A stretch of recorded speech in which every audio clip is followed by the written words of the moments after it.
आइए सुनते हैं शिवानी जी की कहानी गूंगा। सर्जन पांडे को दूर से देखने पर लगता कोई अंग्रेज चला आ रहा है। सुर्ख गालों पर सुख, संतोष और स्वास्थ्य की चमक थी। उनके हाथ में कुछ ऐसा यश था कि उनकी प्रतिभा का स्पर्श पाते ही मुरझाए मरीज भी चंगे होकर बैठ जाते। उनकी फीस भी उनके व्यक्तित्व की ही तरह रूबीली थी। ऐसा वैसा व्यक्ति तो उनकी फीस सुनकर ही पीला पड़ जाता, पर रोगी के पीले चेहरे से भी उनकी आंखों में करुणा नहीं उभरती। कभी कभी वो अपनी विकट फीस में थोड़ा सा अंतर भी कर देते थे, बशर्ते मरीज़ा सुंदरी हो या मरीज़ किसी मौलिक बीमारी का नमूना हो। पर असंख्य रोगियों को जीवन दान देने वाला ये अनोखा मसीहा अपनी ही पत्नी का इलाज नहीं कर सका था। एक ही पुत्री को जन्म देकर उनकी पत्नी सौर में ही पगला गई थी और सर्जन उसे ठीक नहीं कर पाए थे। 16 वर्ष से वो आगरा के पागलखाने में पड़ी थी। बीच बीच में सर्जन उसे देखने भी जाते थे और कुछ लोग तो कहते थे कि वो उतनी पागल नहीं थी कि उसे घर ना लाया जा सके। पर सर्जन कभी लौटकर पत्नी के उन्माद का प्रसंग भी पुत्री के सामने नहीं छेड़ते और ना पुत्री ही कुछ पूछती। सर्जन की कन्या का नाम था कृष्णा। रंग था गेहुआ, पर मुखश्री अनुपम थी। सघन कृष्ण वेणी को वह ढीली ढाली गूंथ कर पीठ पर डाल देती। माँ के अभाव को पिता के स्नेह ने कभी खटकने नहीं दिया था। देख रेख की लगाम तो थी नहीं, पर पिता का शासन कड़ा था। कृष्णा ने पढ़ाई के साथ संगीत और नृत्य की शिक्षा प्राप्त की। पैरों में घूंघर बांधते ही वो स्वर्ग की अप्सरा बन जाती। बड़े से बड़ा कला मर्मज्ञ हो या नृत्य संगीत से एकदम ही अनभिज्ञ कोई अरसिक, सब उसके नृत्य की रस माधुरी में डूब कर रह जाते। यही उसके नृत्य की विशेषता थी। एक बार एक नृत्योत्सव में 3 घंटे तक नाचकर दर्शकों को मंत्रमुग्ध किया और अंत में जब हाथ जोड़कर दर्शकों की ओर सर झुकाया तो तालियों से हॉल गूंज उठा। सर्जन की आंखों में आनंदाश्रु छलक उठे।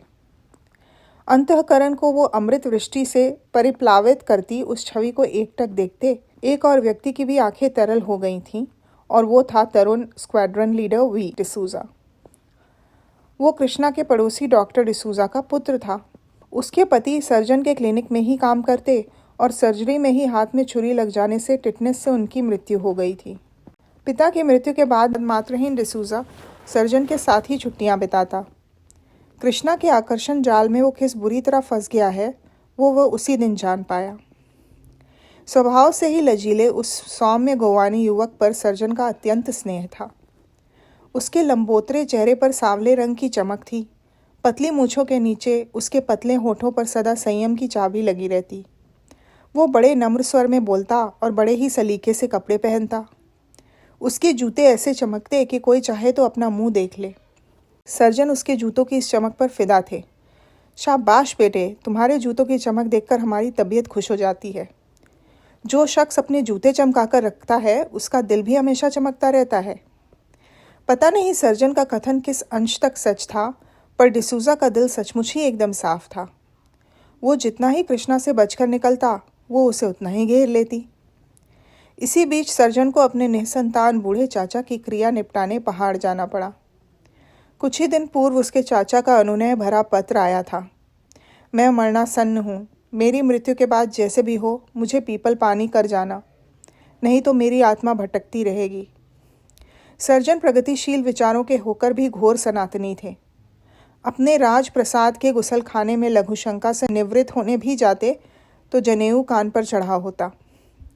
चाचा की आत्मा को तो उन्होंने भटकने से बचा लिया, पर पुत्री की आत्मा भटक गई। 13वीं कर लौटे तो चित्त प्रसन्न था। आत्मीय स्वजनों ने उनकी पुत्री के लिए एक हीरे सा टुकड़ा वर ढूंढ लिया था। कृष्णा उन्हें लेने एयरपोर्ट पर आई। क्यों बेटा, कांतम्मा तुम्हें छोड़कर छुट्टी लेकर घर तो नहीं चली गई थी? उन्होंने पूछा। कांतम्मा उनकी वर्षों पुरानी बूढ़ी आया थी। ना पापा, नम्रमुखी कन्या उन्हें कुछ पीली सी लगी।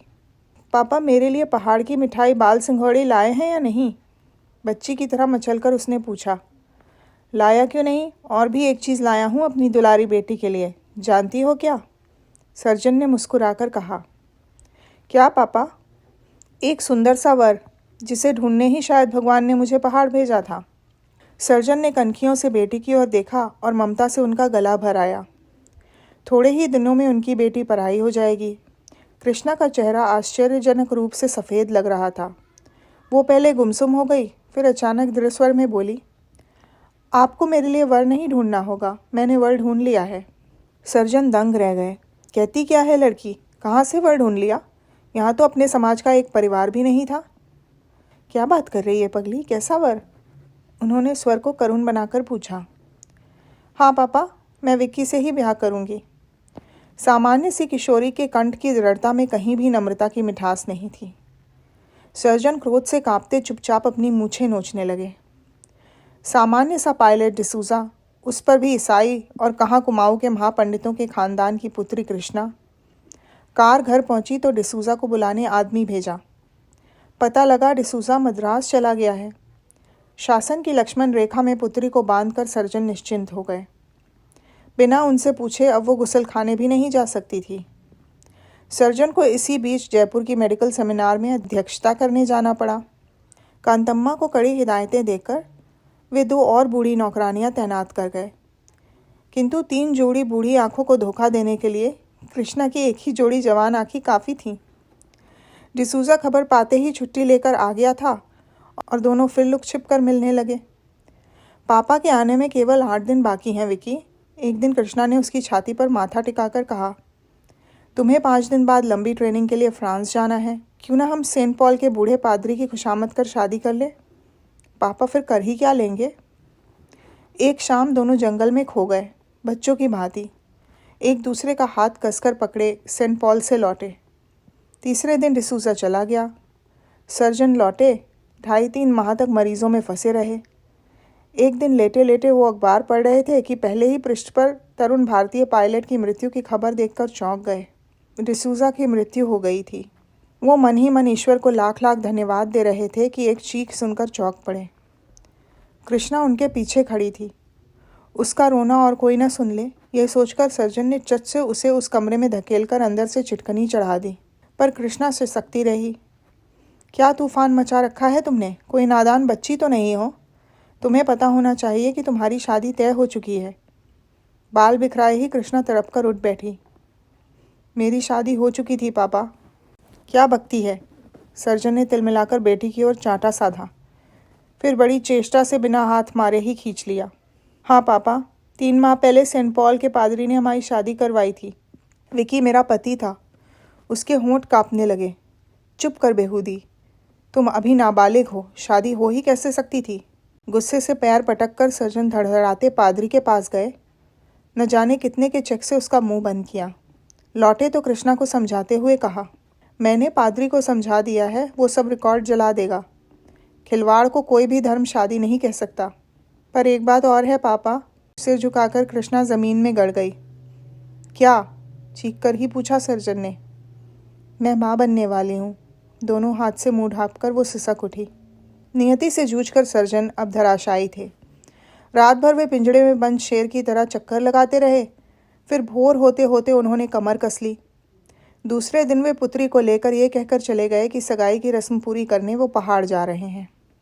मार्ग में उन्होंने बेटी को कितना समझाया। 18 वर्ष की ज़िंदगी वो अकेले नहीं काट सकती। दिल्ली में एक बहुत बड़े महिला आश्रम की संचालिका काशीबाई को वो जानते थे। कुछ वर्ष पूर्व उसे ब्रेस्ट कैंसर हो गया था। उन्होंने उस विधवा सुंदरी को कभी जीवन दान दिया था। आज उसी का प्रतिदान मांगने जा रहे थे। सब कुछ सुनकर काशीबाई हंसकर बोली, आप निश्चिंत रहें सर्जन, किसी को कानों काम खबर नहीं होगी। भाग्य ने सर्जन पर दया करके समय से पूर्व कृष्णा को मुक्ति दे दी। सतमासी पुत्र को जन्म देकर वो 4 माह बाद घर लौट आई। कुछ ही दिनों बाद उसके विवाह की तैयारियां जोर शोर से होने लगीं। 7 फेरे लगाकर सप्तपदी पूर्ण हुई तो सर्जन के दिल का पहाड़ हट गया। काशीबाई पर उन्हें पूरा भरोसा था और किसी को कानों कान कुछ खटका भी नहीं हुआ था। धीरे धीरे समय बीतता गया। विवाह को अब 6 वर्ष पूरे हो गए थे। कृष्णा के एक 5 वर्ष का पुत्र भी था, किंतु अभी भी उसके सौंदर्य में वही अल्लड़ सा भोलापन था। वो नृत्य का निरंतर अभ्यास करती थी। उसके ओडिसी और भरतनाट्यम की ख्याति राजधानी तक पहुंची और महारानी के स्वागत समारोह में उसे आग्रहपूर्वक आमंत्रित किया गया। वो अपने पति और पुत्र के साथ ही आई थी, क्योंकि ठीक 7वें दिन उसके पति को वॉशिंगटन दूतावास में सेक्रेटरी के पद का भार ग्रहण करने पहुंचना था। दुर्भाग्य से ठीक नृत्य समारोह के दिन ही राजीव को तेज ज्वर हो आया। इकलौता जिद्दी लाडला माँ के गले में अपनी ज्वराकांत तपती बाहें डालकर झूल गया। नहीं मम्मी, तुम यहीं रहो। बड़ी कठिनता से एक इलेक्ट्रिकल ट्रेन और चॉकलेट का उत्कोच देकर कृष्णा को छुट्टी मिली।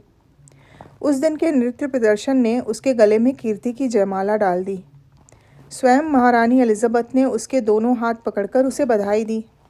प्रशंसा और तालियों के नशे में झूमती वो पति के साथ कार में लौट ही रही थी कि सर से महिला आश्रम के पास से कार गुजर गई। एक पल ही में उसकी सारी प्रसन्नता उड़ गई। जिस घाव की सूखी पपड़ियां तक झड़ गई थीं, वही आज नासूर बन गया। घर पहुंची और बच्चे को छाती से लिपटाकर लेट गई, पर सो नहीं सकी। माँ को पाकर राजीव ने प्रसन्नता से छाती में मुंह छुपा लिया। पीपल के पेड़ के साए में घिरी आश्रम की छोटी सी कोठरी में मूंछ की झूला सी चारपाई पर एक अभागा सो रहा था। उसके पास मुंह छुपाने को किसी की छाती नहीं थी। उसे सदा के लिए छोड़ जाने पर भी माँ ने किसी प्रकार का समझौता नहीं किया था। न उसे माँ के लौटने का इंतज़ार था, न बिछोह का दर्द। वो दिन भर आश्रम के लावारिस बच्चों से पिटता रहता। उसकी शांत आंखों में एक अजब उदासी थी। न वो किसी से बोलता था, न किसी से झगड़ता भी कैसे? वो बहरा था और बोलता भी क्या? बेचारा जन्म से ही गूंगा था। कृष्णा को ये सब कुछ पता नहीं था। 5 वर्षों में वो उसे कई बार देखने को व्याकुल हो उठी थी, पर उसने पापा को आश्रम में कभी पैर न रखने का वचन दिया था। फिर क्या पता, शायद मर गया हो। बेचारी कृष्णा क्या जानती थी कि ऐसे बच्चे जिनकी मौत की मिन्नतें मांगी जाती हैं कभी नहीं जाते हैं वो जिनकी ज़िंदगी की भीख के लिए दामन फैलाए जाते हैं। सोमवार को उसे विदेश जाना था। बच्चे का बुखार उतर गया था और वो अपनी रेल से खेल रहा था। पति कहीं गए थे। कृष्णा ने अपनी कार निकाली और उसी दुकान पर पहुंची जहां से खिलौने की रेल खरीदी थी। ठीक वैसी ही रेल खरीदी, एक बड़ा सा भालू लिया और कई चॉकलेटों से बैग भरकर आश्रम की ओर चल पड़ी। थोड़ी दूर पर कार पार्क करके उतरी तो कलेजा धड़कने लगा। क्या पता काशीबाई की बदली हो गई हो। साहस कर भीतर गई तो काशीबाई गेट पर ही मिल गई। ओ तुम, वाह, आओ आओ, दफ्तर ही में बैठो। हाथ पकड़कर उसे भीतर ले गई। कहो, आज बड़े दिनों में याद किया। स्वर का तीखा व्यंग कृष्णा के हृदय के घाव पर नमक छिड़क गया। आती कैसे, पापा को वचन दिया था, कहकर कृष्णा ने माथा झुका लिया। क्या उसे देखोगी? बड़ी आत्मीयता से काशीबाई आगे को झुक गईं। सिर झुकाकर कृष्णा ने मौन स्वीकृति दे दी। देखो कृष्णा, बुलवा लेती हूँ, पर ज़रा अपने दिल पर काबू रखना। वो अभागा गूंगा है। ये नौकरानियाँ साली बड़ी हरामी हैं। ज़रा भी शुबह होगा तो ब्लैकमेल करना भी जानती हैं। पूरन देई, कहकर उसने घंटी बजाई। एक अधेड़ सी जल्लाद औरत आकर खड़ी हो गई।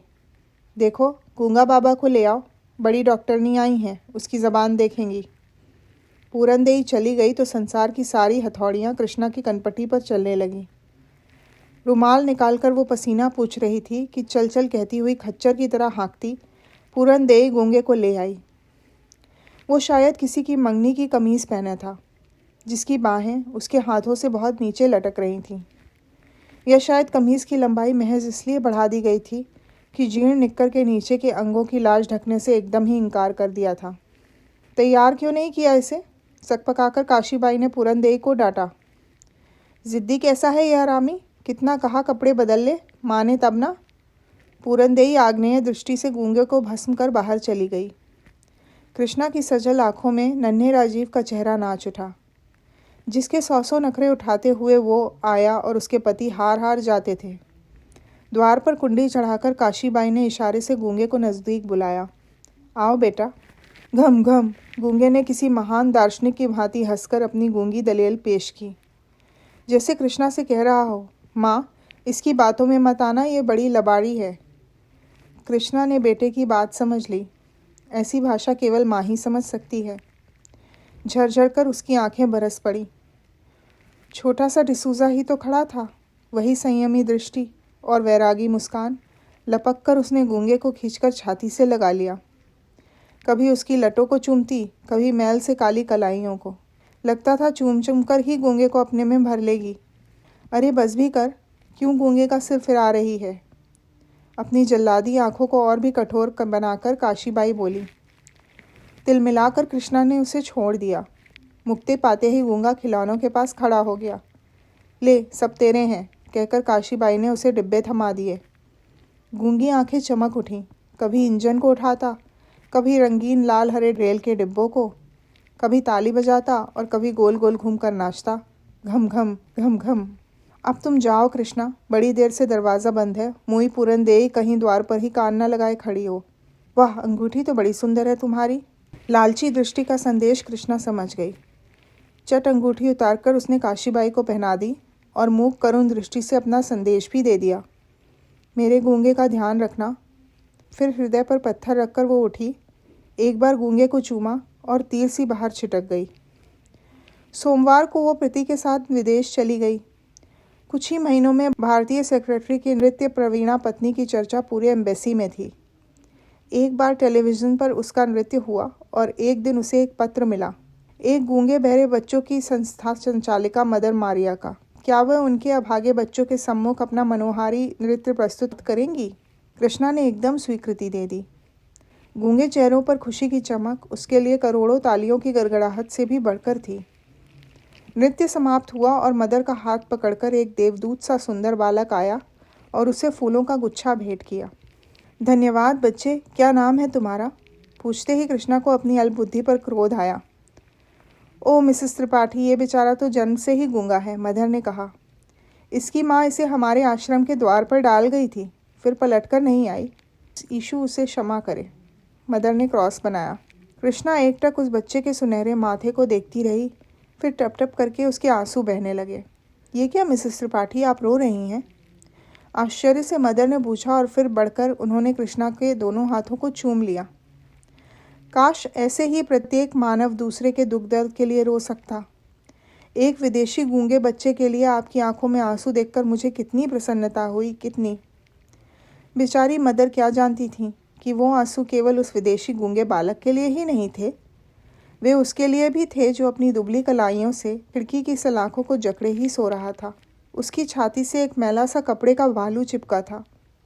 उसकी रेल काशीबाई ने आश्रम के खिलौने के कमरे में बंद कर दी थी। वो कितना रोया था, पर कौन सुनता। आश्रम में मोटरों में बैठकर खादी की टोपी लगाए मेहमान आते, बच्चे को साफ कपड़े पहनाए जाते, मिठाई बंटती, पर गूंगा मिठाई फेंककर अपनी रेल के लिए मचलता रहता। समुद्र की उत्तुंग लहरों की भांति नाना तर्क वितर्कों की लहरें उसके नन्हे से कलेजे की कछार पर सिर पटक पटक कर व्यर्थ ही लौट जाती। वो कितना कुछ पूछना चाहता है। मेरी रेल क्यों छीन ली? इतने मेहमान आते हैं पर वो क्यों नहीं आती जिसने मुझे चूम चूम कर खिलौने दिए थे? आज मेरी पीठ पर काशीबाई ने बेत क्यों मारे? मैंने तो पूरन देई की पीठ पर दांत ही काटे थे, पर वो तो मुझे रोज़ रोज़ मारती है, उसे बेत क्यों नहीं पड़े? पर वो अभागा कुछ भी पूछ नहीं सकता। अंधे बेजान भालू को छाती से चिपकाकर खिड़की के अंधेरे कोने में दुबक गया है, जहाँ थोड़ी देर तक ना तो उसे काशी भाई ढूंढ सकती है, ना पुरंदेई। 7 समंदर पार उसकी माँ भी सिसक रही है। शायद उन्हीं लाड़ भीनी सिसकियों की लोरी ने गूंगे को भी सुला दिया है। मीठी नींद में डूबा गूंगा अपने गूंगे सपनों की दुनिया में पहुंचकर खो गया है। वहाँ ना काशीबाई है, ना पुरंदेई। वहाँ तो बस बड़ी सी बिजली की रेल है। सोने के पेड़ों पर खिलौने झूल रहे हैं और वही सुंदर सी औरत उसे गोद में उछाल उछाल कर चूम रही है। नींद ही में गूंगा मुस्कुराकर भालू को और भी कसकर छाती से लगा लेता। तो ये थी एक बहुत ही मर्मस्पर्शी कहानी गूंगा, जिसे लिखा था शिवानी जी ने। आशा है आपको अच्छी लगी होगी। सुनने के लिए धन्यवाद।